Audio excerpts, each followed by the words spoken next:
እዙይ ሬዲዮ ኤረና ድምፅ ራዲዮ ኤረና እዩ። ኣብ ትግራይ ኩሎም ሓይልታት ገበናት ኩናት ፈጺሞም ክብል ኮሚሽን ሰብኣዊ መሰላት ሕቡራት ሃገራት ገሊጹ። ኣሜሪካ ኣብ ልዕሊ ኢትዮጵያ ተወሳኺ ናይ ቁጠባ ማዕቀብ ኣንቢራ። ኣብ ሱዳን ዝተበተነ ናይ ሲቪል መሰጋገር መንግስቲ ንምምላስ ዝካየድ ዘሎ ዘተ ክዕወት ዝለዓለ ተኽእሎ ከም ዘሎ ተገሊጹ። ኣርስታት ዜና ክትከታተሉ ጸኒሕኩም ክቡራት ሰማዕትና ዝርዝራቱ ይቕጽል።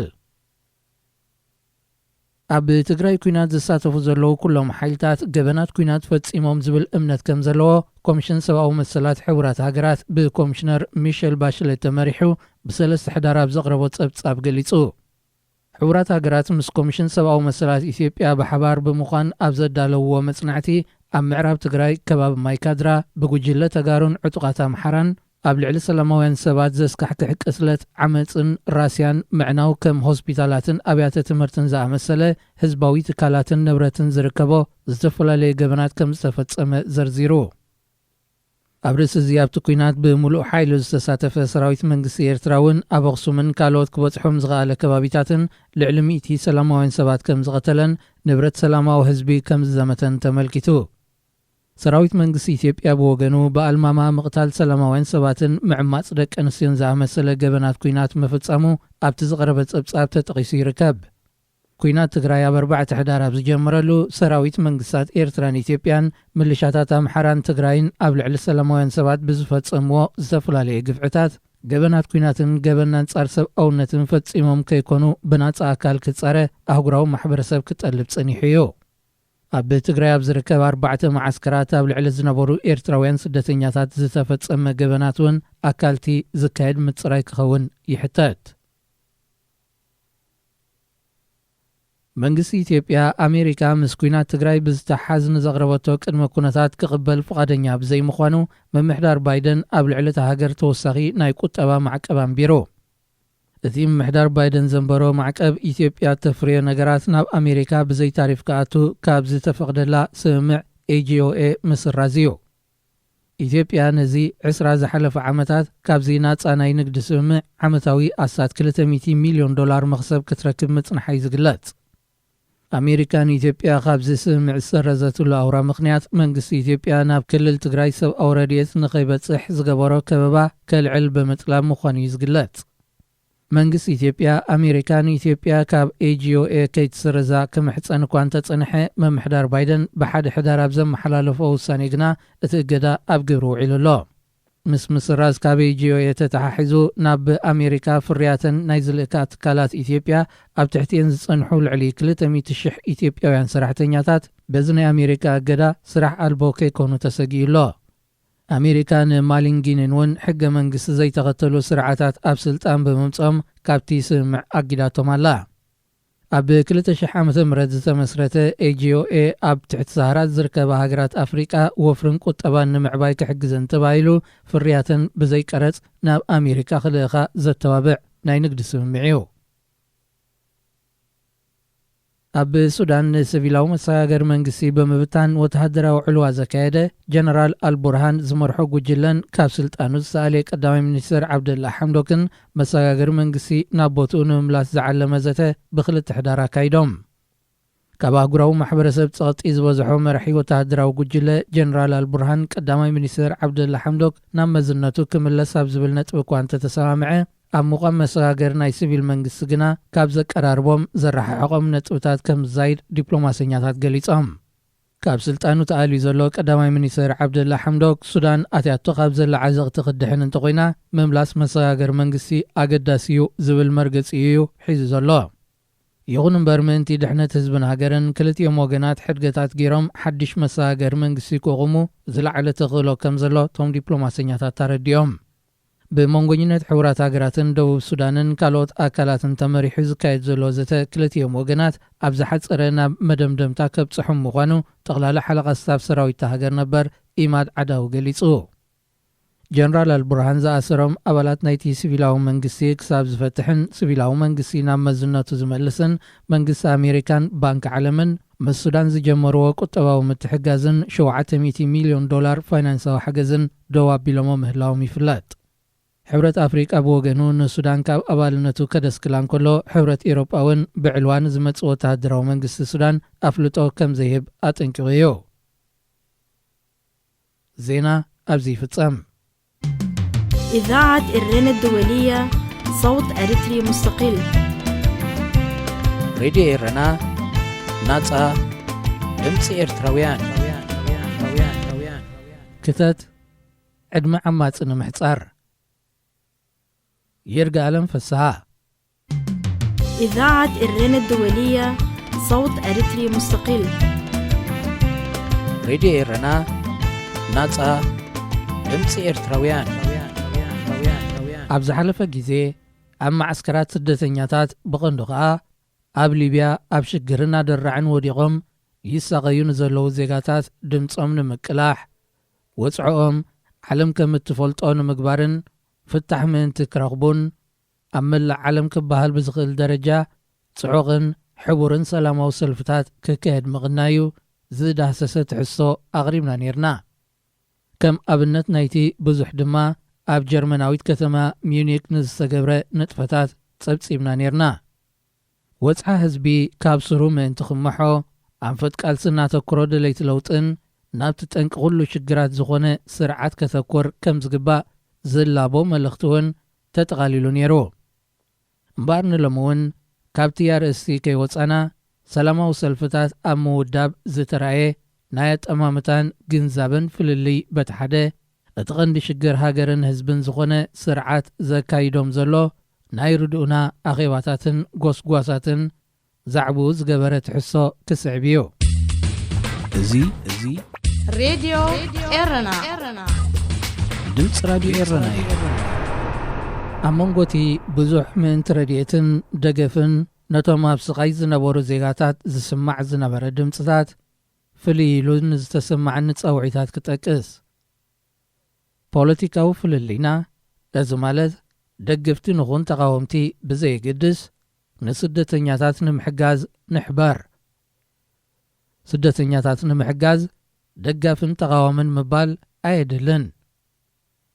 ብዛዕባ ስደተኛታት ምዝራብ ምስ ኩነታት ዓድና ክተሓሓዝ ኣይግባእን ዝብሉን ካልኦት ብዙሕ ካብቲ መልእኽቲ ዘይረሓቑ ነጥብታትን ብርቂ ሓሳባት መሲሎም ክሸራሸሩ ርኢናን ሰሚዕናን ኢና።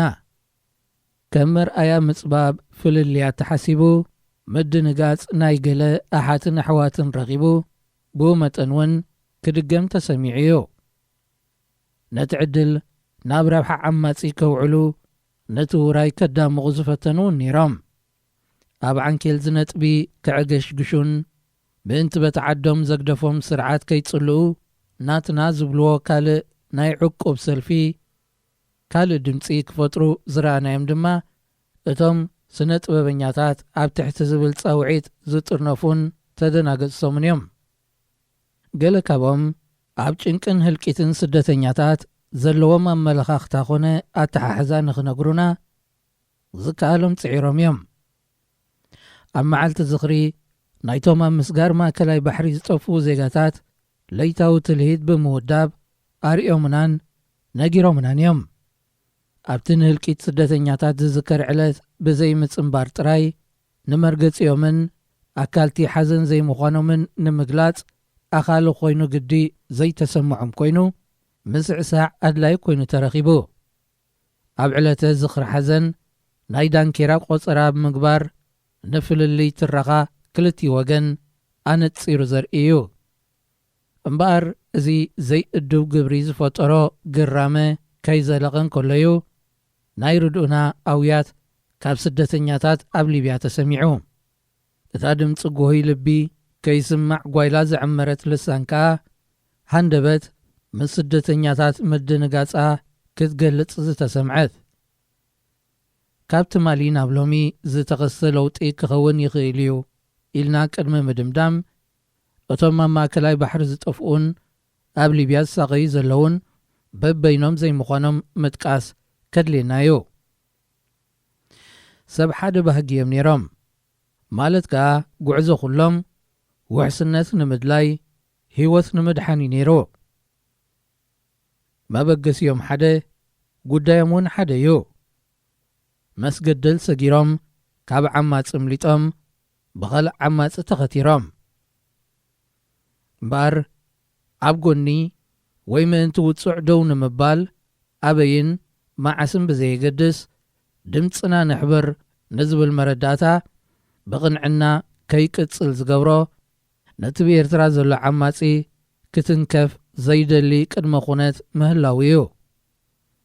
ጉዳይ ስደተኛታት ካልእ ፖለቲካዊ ኹነታት ኤርትራ ድማ ምስኡ ዘይተሓሓዝ ካልእ ኣምሲሉ ኸረድእ ዝፍትን ተዋስኦ ኣብ ኩሉ ከይትህሉ ወይ ኣብ ኩሉ ክትህሉ ምድላይ ንምዃኑ ኣብ ጉዳይ ኤርትራውያን ስደተኛታት ግን ከመይ ልዩ ንስርዓት ህግደፍ ዘይምልዓል ዝከኣል ብዛዕባ ስደተኛታት ኣብ ምዝራብ ከመይ ልዩ ምስ ኩነታት ዓድና ክትሓሓዝ ዘይድለ ብዛዕባ ምውጋድን መድሃኒታትን ሕማም ዓሶ ኣብ ዝደስስ ጉዳይ ከመይ ልዩ ብዛዕባታ ኣናፍለስ ዝተባህለ ጣንጡ ምዝራብ ኣገዳሲ ዘይከውን እምበር ብዛዕባ ጭንቂ ኤርትራውያን ስደተኛታት ኣብ ዝጠቅስ ምትእኽኻብ ነቲ ንህዝቢ ናብ ደራዕን ህልቂትን ዘሳጥሐ ኣካል ዘይምኹናን ፍጹም ኣይከኣልን እዩ። እኳ ደኣ ሳዕቤን ንምውጋድ ብዛዕባ ጠንቂ ምዝራብ ቀዳምነት ናይ ቀዳምነታት እዩ። ብኻልእ ገጽ ድማ ንወጻዒ ንበዳሊ ንዓማጺ ዘይምሕጋዝን ዘይምድጋፍን ሓደ ካብቲ ምእንቲ ምውጋድ ጭቆና ክግበር ዝግብኦ ኣስተዋጽኦ ምዃኑ ምጥቃስ ግቡእ እዩ። ጨቋኒ ብእትውድስ ልሳን ንወፅዓ ስደተኛታት ምቅላሕ ዘስልጦ የብሉን። እዚ ሬድዮ ኤረና ድምፂ ራድዮ ኤረና እዩ። መቸም ኣብ ዘለናዮ ወቕቲ ኣብ ኢትዮጵያ ሱዳንን ሶማልን ተጓሂሩ ንዘሎ ህዝባዊ ናዕቢ ውግእ ሓድሕድን ቅልውላውን ከምኡውን ክርፍስ ሓራምዝን ሓራግፅን ብቐንዱ ኸኣ ጭንቅን ወጥርን ሓፋሽን ርዩ ኣብታ ገዛ ዓፅያ ብምዑድ ደቃ ትጻወት ኤርትራ ሰላምን ርግኣትን ዘሎ ኣምሲሉ ክሰብኽ ዝፍትን ኣይሰኣንን ይኸውን። ብዛዕባ ካብ ዓለም ተነጺሉ ብቕብዱ ተታሒዙ ልሳኑ ተሎጊሙ ወፅዑኡ ናብ ግዳም ከይወፅእ ድምፂ እውን ስለ ዝተዓፈነ ደሃዩ እንተዘይተሰምዐ ሃልዋቱ ካብ ህዝብታት ከባቢኡ መሓሹ ምልክት ገይሩ ብምጥቃስ ዓይነ ኸንቁር እዝነ ኸደንቁር ዝህንደድ ኣይህሉን ምባል እውን ኣይከኣልን። ብቐንዱቲ ኣብ ኩሉ እከይ ግብርታት ዘይበኩር ስርዓትን ንውልቃዊ ረብሓታት ክብሉ ኣብ ዙርዩ ዝዓስሉ ተላኣኽቱንከ ኣበይ ምስከዱ? ዕድል ዘይገበረት ኤርትራን ጸገማቱ ምጽሓይ ዝኣበዮ ህዝባን መዐንደርን መሕብእን ዓመፀኛታትን ተበለጽትን ክሳብ ዝኾኑ ኸኣ ንቑስሊ ዝኹሑል ምርኣይ ክንቅጽል ኢና። ካድራትን ላዕለዎት ሓለፍትን ህግደፍ ኣኼባታት ህዝብን ሰራዊትን ኣብ ምክያድ ተጸሚዶም ምቕናዮም ክግለጽ ቀኒሎ።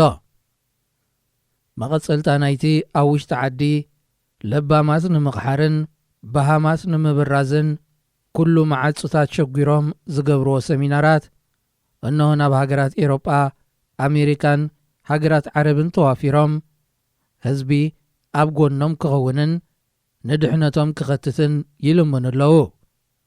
ነቲ ኻልኣይ ገጽ ናይቲ ብዚ እዋን ዋዕዊዑ ዘሎ ድምፂ ኤርትራውያን ኣብ ስደት ኣቑሞም ድማ ንረኽቦም።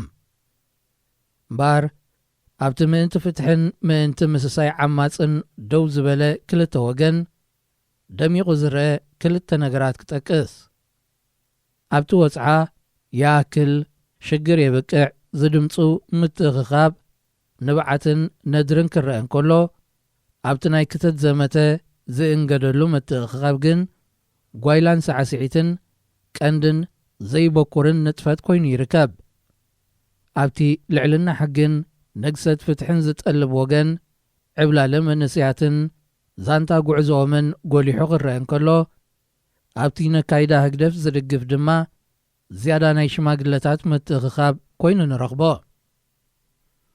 እዞም ናይ ሎሚ ሽማግለታት ኤርትራውያን ስደተኛታት መዓስ ኮንዮም ካብ ሃገር ወፂኦም እቲ ንመነሰይ ዘንፈፀን ነቲ ገና ኣብ ሃገር ዘሎ ህዝቢ ብሕሰም ዝገርፍ ዘሎ ኩነታትንከ ይፈልጥዎ ዶ ኮኑ ዝብሉ ሕቶታት ንዖም ገዲፍና ኣብ መንጎ ተተኻኻኢ ወለዶ ክሳብ ክንድኡጋግ ክፍጠር ምርኣይ ዘተሓሳስብ እዩ ኣብዚ ዕድመ እዚ ፍቕሪ ህዝብን ኣምልኾት ዓማፅን ምፍልላይ ክትስእን ክሳድ ህዝቢ ረጊፁ ትንፋስ ንዝኸለአ ስርዓት ዕድመ ክስልቅብ ዘይተሓፍር ምዃን እውን ዘሻቕል እዩ እዚ ሬድዮ ኤረና ድምፂ ራድዮ ኤረና እዩ እቲ ስርዓት እንተኾነ ነቲ ኩነታት ዓዱ ካብ መራኸቢ ብዙሃን ዓለም እምበር ካብ ናይ ሃገሩ መራሕቲ ብልክዕ ተነጊርዎ ዘይፈልጥ ህዝቢ ካብ ዝኸፍአ ናብ ዝበኣሰ ሕሰም ኣኸርትት ጸኒሑ ዓቕሉ ምስ ጸበቦ ኣብ ናይ ፍሽለት መድረኽ ዕርቃኑ ምስ ወፀ ወይ እውን ካብ ትዕቢትን መዝንባዕ ሚዛንን ነቒሉ ጭራ ነብሪ ምስ ሓዘ ነቲ ሳዕቤን ናብ ውልቁ ዘይኮነ ናብ ህዝቢ ከም ዝወርድ እናሰበኸ ርዳእ ክተት ምባል ለሚድዎን መሊኽዎን እዩ ህዝቢ ግን ካብዚ ዘለዎ ሽግር ንላዕሊ ከም ዘይህሉ ዘይተማሃረ ኣይኮነን ካብዚ ዘለዎ ዝወረደ ለጠቕታ ነታሕቲ ዝወርዶ ቁልቁለት የለን ህግደፍ ንህዝቢ ኤርትራ ካብቲ ብዓለም ከጋጥም ዝኽእል ኣደራዕ ኣብቲ ዝኸፍአ ውዲቕዎ እዩ ስለዚ እምበኣር ካሓትት ተርእዮ ክተት ክሳብ መዓዝ ምኽታት ምእንቲ መን እዩ ዝኸትት ናበይ ዝኣመሰሉ ሕቶታት ምልዓል ግቡእ እዩ መቸም ነውርን ዒብን ካብ መዝገበ ቓላት እዚ ስርዓት ተሓኺኸን እንተዘይነብራ ነቲ ብምሕር ጭቆና ካብ ቤቱ ከም ዝነፍፅ ዝገበርካዮ በጥኢት እናተሓትካ ዶብ ዘስገርካዮ ካብ ስድራ ቤቱ ዝበታተንካዮ ባህጉን ሕልሙን ዘበርዓንካሉ ብሓፈሻ ኣብታ ናተይ ዝብለ ሃገር ማሚቑን ከቢሩን ከይነበር ዝገበርካያ ህዝቢ ኣብዚ ዝኸዶ ኼድካ ምእንተ ማርያም መባል ኣዝዩ ዘሕፍር ምኾነ ኣብ ገዛእ ሃገሩ ምንባር ዝኽእልካየ ዜጋ ኣብ ምንቲ ምንታይ እዩ ምእንቲ በዳሊኡ ዋጋ ዝኸፍል ህይወቱን ንብረቱን ሂቡ ንህግደፍ ከድሕን ዝፍትን እዚ ስርዓት ዝህለቆ ህይወት ኣላፍ ዘባኸኖ ጸጋ ሃገር ዝሃናጾ ኣብያተ ማሕዮር ዝሰወሮም ዜጋታት ድኽነት ጽንተት ብድመት ሕሰም መብትታን ስለ ዘይኣኸሎ ድዩ ዝያዳ ዕድመ ንኽረክብ ሰብኣውን ንዋታውን ጸጋታት ክፈስስ ዝሕተት ዘሎ እዚ ምምዛን ዝኣብዮን ዘይርድኦንከ መን እዩ እንታይ ጠፊእወዩ ንበዳልዩ ከድሕን ዝኸተተ ናይ ምንታይ ኣበሳዩ ምእንቲ ዕምሪ ዓማጺ ዝወፈየን ዝተወፈየን እንተ ተኻኢሉስ ንዓማጺ ኣብ ዝጸራርግ ውሕጅ ደኣ ሽንቲ ማዩን ጥፍጣፉን ይሕውስ እምበር እዚ ግዜ እምበኣር ግዜ ክተት ዕድመ ዓማጺ ንምሕጻር እዩ ይርጋለም ፍስሓ መደብ መንስያት ኣብ ሬድዮ ኤረና ኣብ ዘለኹሞ ሰላም ንዓኹም ይኹን ዝኸበርኩም ሰማዕቲ ሬድዮ ኤረና ብሓፈሻ ብፍላይ ከዓ ተኸታተልቲ መደብ መንስያት ከመይ ትቕንዩ ሓሙስ ኮይኑ ንዓኹም ይኹን እዮም ዝበልናዮ መደባት ሒዝና ኣብ ሰዓትና ተረኺብና ኣሎና ክሳብ ፍጻሜ መደብና ምሳና ክትጸንሑ ብኽብሪ ዝዕድመኩም ኣኽበረት መሓሬ ሰናይ ጸንሖት መደብ መንስያት ኣብ ሬድዮ ኤረና ስኩዊድ ጌም ህብብቲ ተኸታታሊት ፊልም ዝቕንያት እዚ ሬድዮ ኤረና ድምፂ ራድዮ ኤረና እዩ ኣብዚ እዋን እዚ ካብተን ኣብ ኔትፍሊክስ ዝለዓለ ዓለማዊ ተራእይነት ኣመዝጊበን ዘለዋ ላዕለዎት 10 ተኸታተልቲ ፊልምታት ናይ ደቡብ ኮርያ ስኩዊድ ጌም ሓንቲ ካብአን እያ እዛ ብሁዋንግ ዶንግ ዝተደርሰትን ዝተኣሌትን ፊልም ንኣሜሪካን ዓባይ ብሪጣንያን ወሲኽካ ኣብ 9 ሃገራት ብቕጽበት ክትበጽሕ ዝኸኣለት ቀዳመይቲ ፊልም ያውን ተባሂልላ ኣሎ።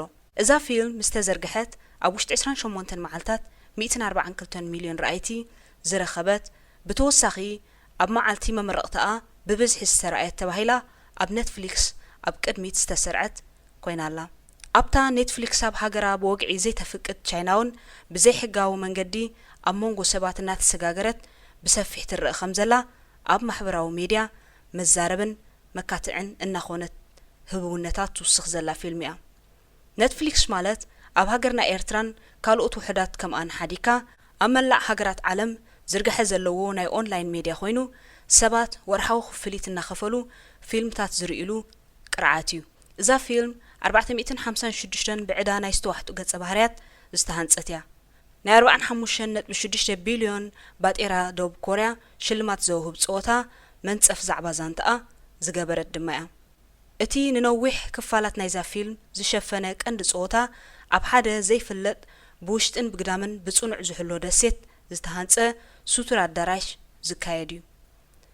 ምኽንያት ህቡብነት እዛ ፊልም እምበኣር ብዙሕ ቅትለትን ንምርኣዩ ዘጸግም ጭካንን ዝመልኦ ምርኢታት እኳ እንተሎ ብሓፈሻ ኣብ ዝተፈላለየ ኩነታት ዝቕላዕ ዝተፈላለየ ባህርን ኣተሓሳስባን ሰባት ንእንነብሮ ዘለና ዓለማዊ ቁጠባዊ ስርዓትን ሳዕቤናቱን እተንጸባረቕ ብምዃና ክግምገም ይከኣል። ደራስን ዳይሬክተርን ፊልም ስኩዊድ ጌም ህዋንግ መንቀል ሓሳብ ናይዛ ፊልም ተስፋ ቆረጽ ኮይኖም ዝዓበዩ ሰባት ኣብ ህይወቶም ነቲ ጸወታ ቆልዑ ዝኾነ ጸወታ ደጊሞም ክጻወትዎ ከለዉ እተርኢ ምዃና እዩ ዝገልጽ። ብተወሳኺ ነቲ ብፍላይ ኣብ ደቡብ ኮርያ ዘውቱር ቀሊልን ፍቱውን ዝኾነ ጸወታ ምስቶም ዝተፈላለየ ድሕረ ባይታን ምኽንያታትን ዝደረኾም እኹላት ሰባት ዘማዕብልዎ ኣተሓሳስባ ተቐናቢሩ ቁም ነገር ክሕልፍ ኣብ ዝሓለነ ፊልም ከም ዝቐርብ ምግባር ዝተረኣየ ጥበብ እውን ንህቡብነት ናይዛ ፊልም ሰማይ ክዓርግ ኣኽኢልዎ እዩ።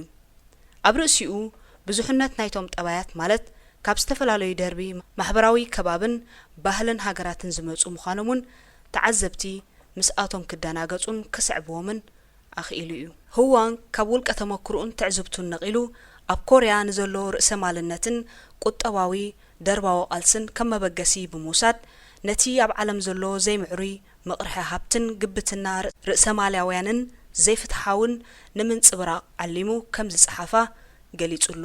ዘመናዊ ርእሰ ማልነት ሃብቲ ዓለም ኣብ ቁንጣሮ ውልቀ ሰባት ዝተጠቕለለ ብዙሓት ድኻታት ኣብ መጻወድያ ኣትዮም መውጽኢ ዝተሳእኖ ናብራ ክነብሩ ዝፈረደ ኣዝዩ ጨካን ርህራሄ ኣልቦ ዝኾነ ስርዓት ቁጠባ ምዃኑ እዩ ብብዙሓት ዝእመን።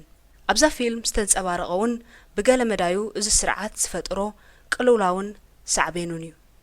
እቶም ብዝኾነ መንገዲ ናብርኦም ክቐይሩ ላሕ ዝብሉ ድኻታት ከዓ መዘናግዒ ናይቶም ሃብታማት ኮይኖም ይረኣዩ። እዚ ሬድዮ ኤረና ድምፂ ራድዮ ኤረና እዩ።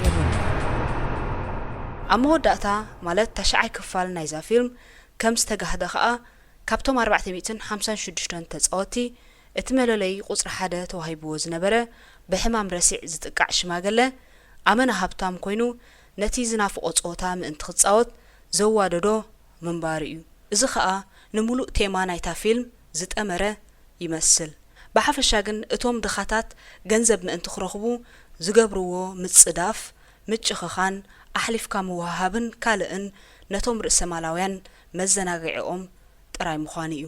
ጉዕዞ ናይዛ ፊልም እቶም ብዕዳ ዝተወጠሩን ዳርጋ መንባር ዝሰኣኑን ካብ ዝተፈላለየ ከባቢታት ዝመጹ ጥፋሻታት ገሊኣቶም ክፋል ኣካላቶም ተወሲዱ ዕድኦም ክኸፍሉ ካብ ኣለቃሕቶም ይመጾም ንዝነበረ መፍርራሕ ስቕኢልካ ካብ ምጽባይ ብዓብኡ ህይወት ኣብ ዝኽፈሎ ጸወታ ኣትዮም ዕድሎም ክሪኡ ብህይወቶም ክቋመሩ ዝወሰድዎ ምርጫ እዩ።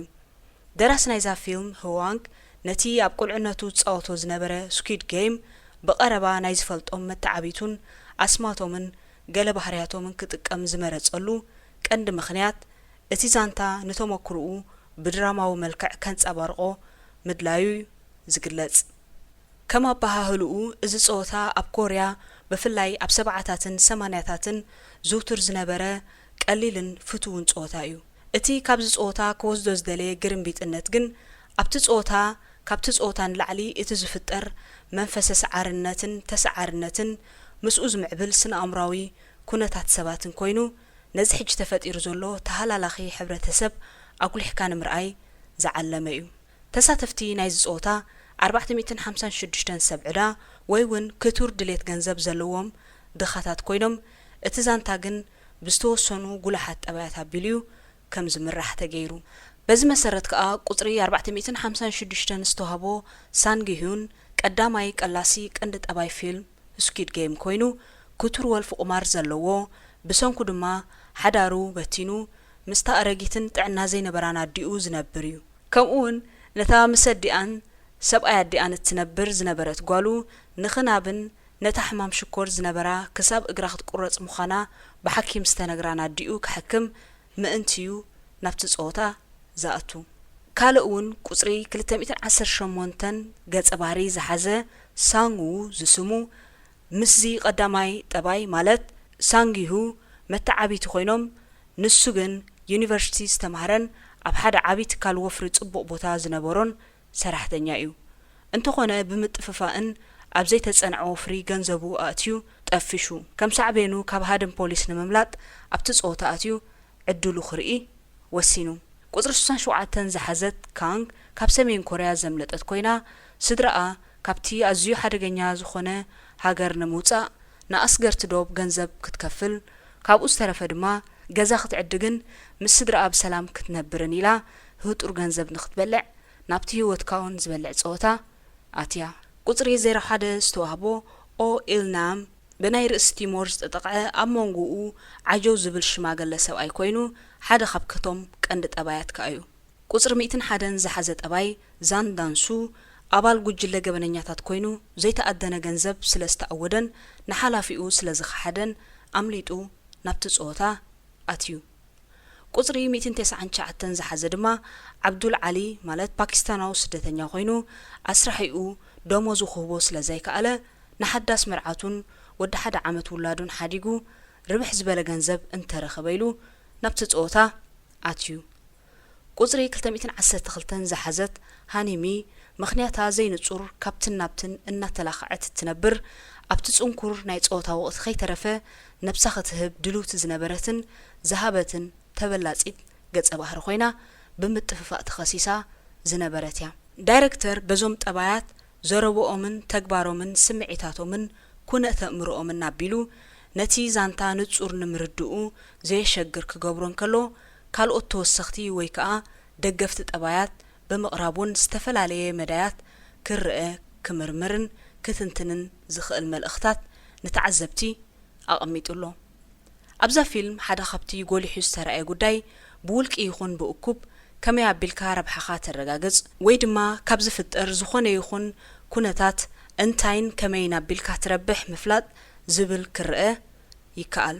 ስለ ዝኾነ ድማ ከም ኣብነት ክርአ ዝከኣል ኣብቶም ተሸፊኖም ንሓድሕዶም እውን ዘይረኣዩን ዘይፋለጡን ናይ ሓለዋ ሰራዊት ነቶም ካብ ጾታ ተገሊፎም ዝተቐትሉ ተጻወቲ ብስውር ብምጥባሕን ክፍለ ኣካላቶም ኣውፂኦም ብስውር ምሻጥን ከም ሓደ ዕላማ ሒዛ እተዓይ ስውርቲ ምንቅስቓስ ተፈጢራ ነበረት። እቲ ኣብ ዘይፍለጥ ርሑቕ ደሴት ዝተዳለወ መጻወት ስፍራ ንዝኾነ ምንቅስቓስ ዝስንዳ ናይ ሓለዋ ካሜራ ስለ ዘለውኦ እዛ ስውርቲ ጉጅለ ምንቅስቓሳ ከይስነድን እቶም ብምስጢር ብረብሓ ዝተዋዳደጉ ኣባላታ ከዓ ኣብ ሓደጋ ምእንቲ ከይወድቁን ከይትኽሸፍን ቀቀልጢፉ ስኑድ ቪድዮታት ዝድምስስ ክኢላውን ከይተረፈ ዝጸንበረት ኣብቲ ዓብዪ ጉሕለት ዝተፈጥረት ንእስቲ ጉጅለ ጓሓላሉ እያ። እዚ ሬድዮ ኤረና ድምፂ ራድዮ ኤረና እዩ። በዚ ከዓ ቁጽሪ 111 ዝተዋህበ ናይ ሕክምና ዶክተር እቲ ዝስዕብ ጾታ እንታይ ምዃኑ ሓበሬታ ክረክብ ኣቐዲሙ ንኽዳሎ ምስጢር ክሕልፉ ጥራይ ሰባት ክጠብሕን ናውቶም ኣውፂኡ ብጥንቃቐ ክርከብን ተሰማሚዑ ዝተጸንበረ ኣባልዛ ጉጅለ እዩ። ካልእ ሃይማኖታዊ እምነቱ ኣብ መንጎቲ ጽንኩር ናይ ጾታ ግዜ ደጊሙ ዘሐደሰ ቁጽሪ 240 ዝተዋህቦ ፓስተር ቁጽሪ 69 ከምኡውን 70 ዝሓዙ ሰብኣይን ሰበይትን ን30 ዓመታት ኣብ ስራሕ ቤትሮ ሕጊጊሉ ምሕላፍ ዝኣበየሞ እንተረብሒሉ ናብቲ ጾታ ዝኸደ ቁጽሪ 17 ሃሳይኣ ንዝነበረ ኣቦኣ ቀቲላ ድሕሪ ማእሰርታ ንእለት ቁጽሪ 240 ዝሒዛ ትጻወት ዝነበረት ንህይወትን ሞትን ናቕሊላ እትጥምት ጎርጆን ካልኦትን ዝኣመሰሉ እዮም። በዚ ድማ ደራሲ ንብዙሕነት ጠባያት ሒዘምዎ ዝኣተዉ ድራማዊ ድሌታትን ብኡ ዝገሃዳት ኣተሓሳስባታትን መምስ ኩነታቱ ዝኸይድ ኩነታ ኣእምሮኦምን ብጥበብ ክቐምጥ ከም ዝኽኣለ ክንርዳእ ንኽእል። ኣብዛ ፊልም እቲ ኣብ 6 ዙርያ ዝካየድ ጸወታን ዝውሃብ ሽልማትን ዘዋደደ ቁጽሪ 01 ሒዙ ዝተሰለፈ ኣብ መንጎ ስሙ ከይተረፈ ዝዝንግዕ ኦ ኢልናም ብኹሉ ሸነኻቱ ዝተፈለየ እዩ።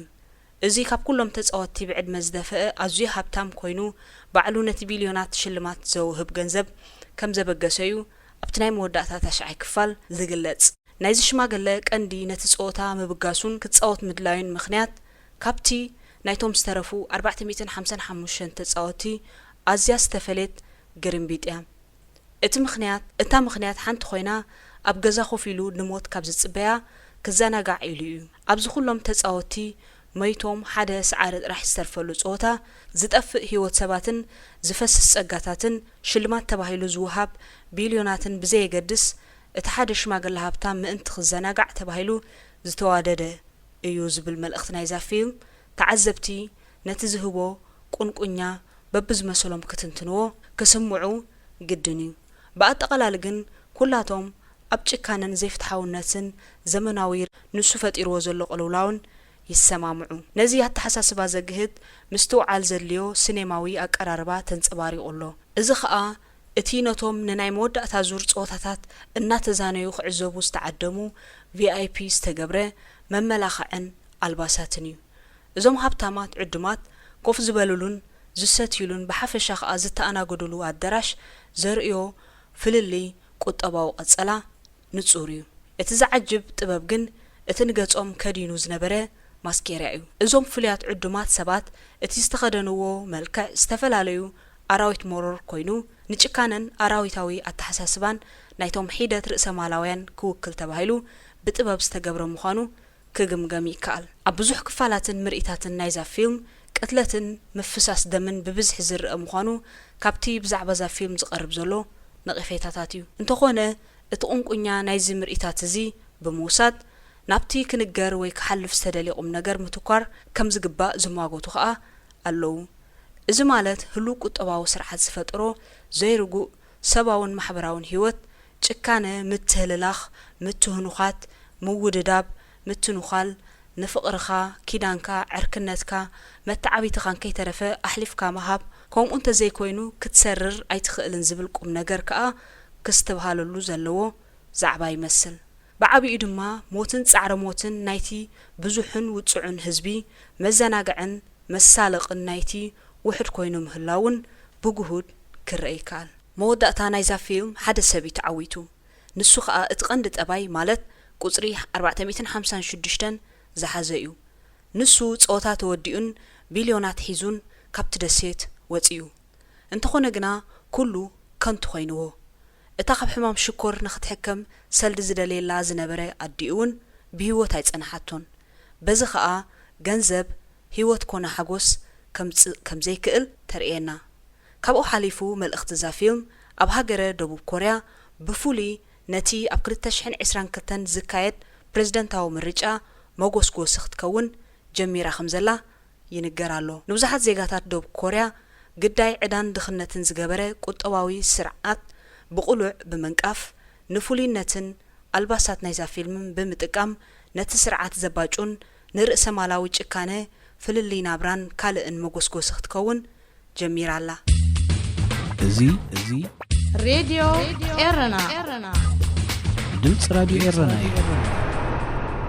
ዝኸበርኩም ተኸታተልቲ መደብ መንእስያት ንሎም ዘዳለናዮ መደብ ከም ዝተኸታተልኩም እዩ ነይሩ። ብዘቕረብናልኩም መደባት ዓጊብኩም ከም እትኾኑ እሙንቶና እዩ። ክሳብ ዝመጽእ ሐሙስ ምዝተረፉ መደባት ሬድዮ ኤረና ንሓድገኩም ሰናይ ቅነ። መደብ መንእስያት ኣብ ሬድዮ ኤረና